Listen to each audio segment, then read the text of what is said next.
17 from the Green Bay 14. Rodgers in the gun, receivers deployed, 4 men down, fake handoff, quick throw, far side, diving catch. And the catch was made right at the 15-yard line, a pickup of 1 on the play. And it wasn't much of a gain whatsoever. So it was caught by Greg Jennings on a knee on the far side. There was a good quick flip. It was being one of those little bubble screens with his fellow receiver out there blocking for him. But Jennings, there was a lot of motorcycles always in the family. My dad always had something laying around. I remember going to my grandparents' house as a kid, and they had all these old bikes stacked up in the backyard. I actually got one from my grandfather. It was a 1966 Honda S90. It was a great little bike. It was kind of one of the first bikes I started really getting my hands dirty on. It's free. There's a ton of free pigs. A lot of people post pigs and all that stuff. And then there's like that 5% that are backpacks. I looked around the garage and I realized in all these bins and boxes that there was enough here to actually put a motorcycle together. I'd spent so much time keeping my own bike on the road and familiarizing myself with it that it wasn't that difficult to do the first one. And it was, the only difficult thing was thinking that there was some way to make a living at it, and especially after I first sold that one and profited nothing. But it too was a Honda 750. It was silver, and it was the first time where I really started mapping out bikes in my mind, picking colors, trying to see them finished. Because if I can visualize them, it's very easy to make it happen.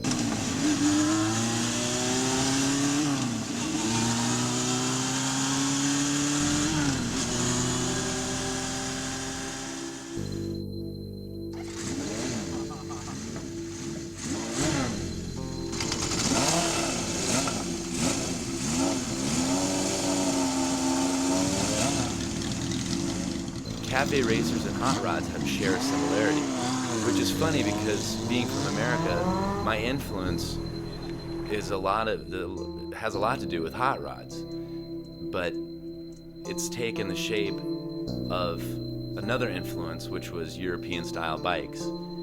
So it's the same concept. It's truly the same concept. I think hot rodding is the American version of cafe racers in England. It's the same concept. You take materials and old machines and you try to make something either custom or cool, whatever it is that you envision. It's really the lines that catch my eye.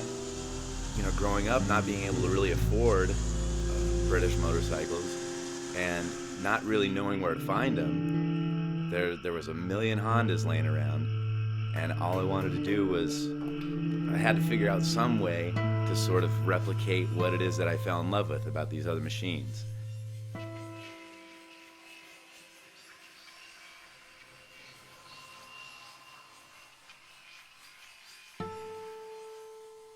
When bikes first show up at the shop, there's a lot of things that usually need to just be undone with them. And we usually strip about 50 pounds of useless garbage off the bikes, put it in a Rubbermaid bin, and do away with it.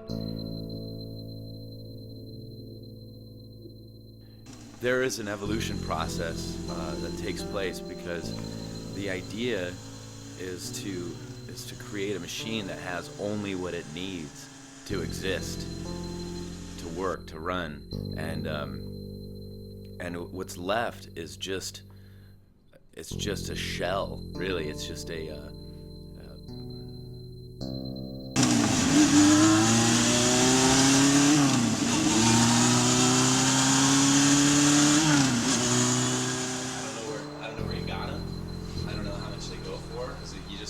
very often, so we'll find out. Or can you stick around long enough? Yeah, okay, cool. You got no plans, dude. It's on. We're gonna be playing poker in there too. Are you? Yeah. Being similar to factory race bikes is designing a cockpit for the rider, more or less. You have typically your feet are higher up and further back. that's for cornering to keep your toes from dragging down. You've got this cafe cowling or this seat pan that's designed so you don't slide off the back of the bike under acceleration. You've got, sometimes I'll do what I call knee cutaways on the tanks, or hand-pounded cutaways into the tanks for your knees to fit in. Your handlebars, clip-ons, are low and aggressive in front of you for improved cornering and handling and stability and the quickness and the crispness of the turns with the shorter bars and things like that.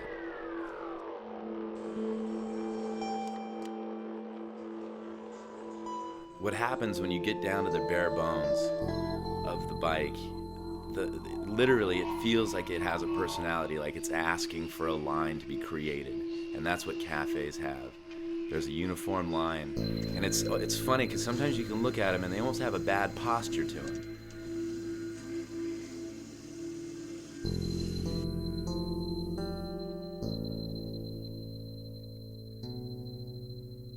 There's a real trick to this eclectic scene, and the biggest nemesis is the fact that you're working with a product, with a motorcycle that's vintage in all respects, and it really has taken years to develop good resources or vendors to find all the parts that we go through on these bikes, most of which, some of which simply don't exist at all anymore.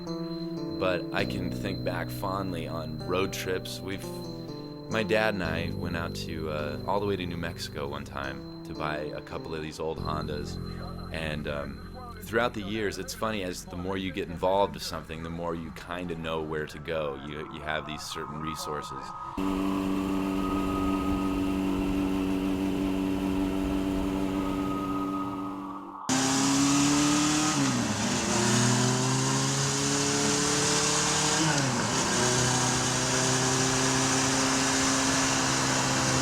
I like to work fast. I like to work fast because I may have mentioned earlier, I'm just a little bit impatient with wanting to see something reach fruition, to get it out of my head and onto a bike, because you dream about it all day and you just want to see it done. I've always done it the same way. I never do the same thing twice, but as I'm going along, there's an evolution that takes place. It's to form this metal into what it could be a motorcycle seat or whatever it is that needs to be designed.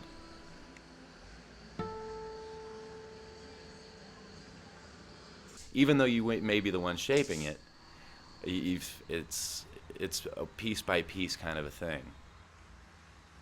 Except there's absolute beauty in that thought pattern, in that thought process. How to make it work with using your hands. Limited tooling, limited machinery.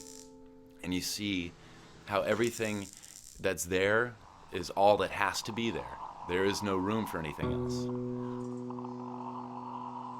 You can feel a spirit in that bike.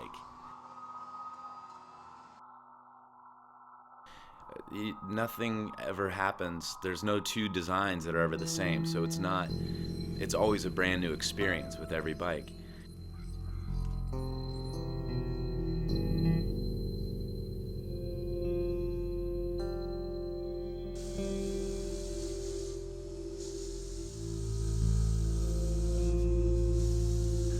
The passion that goes into not only building a personalized machine, but when you ride something that you've designed, when you've created your own cockpit.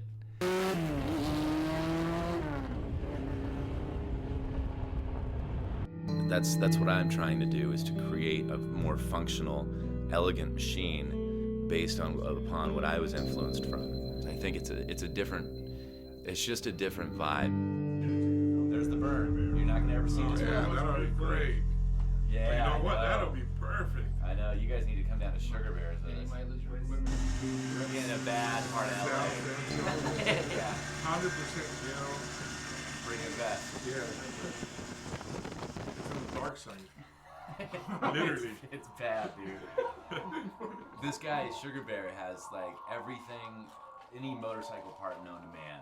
It's just, that right? yeah, it's one of those it's resources. like a we call it a You could check. boneyard. Yeah. That's a big part of this biz, dude. It Is is. finding those resources. Finding parts. You know?